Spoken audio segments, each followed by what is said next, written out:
हे वाटण बारीक झालेलं आहे. हे आपण परतून घेणार आहेत.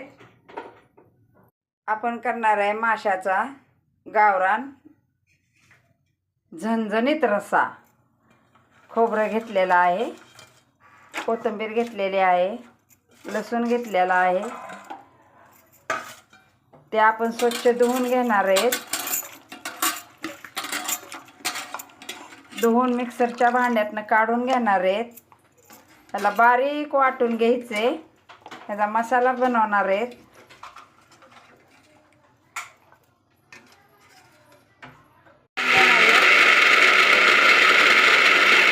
ते थोडंसं पाणी घालून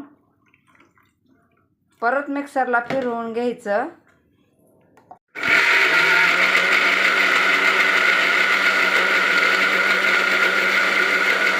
कढईत तेल टाकून घेणार आहेत आपण.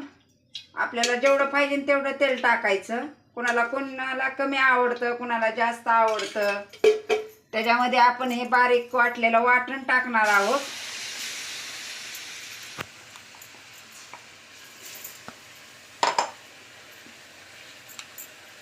हे चांगलं भाजून घ्यायचंय वाटण.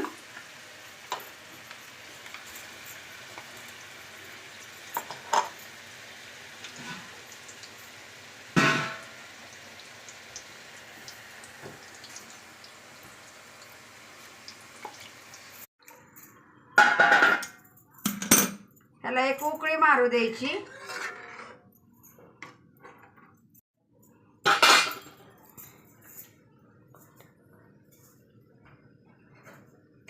रश्याला उकळी आलेली आहे. आता आपण रश्यातनं मासे काढून घेणार आहेत.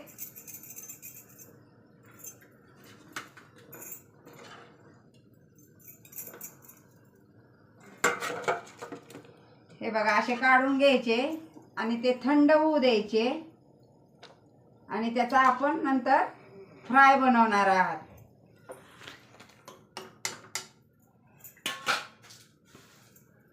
गावरान रस्सा झणझणीत आपला.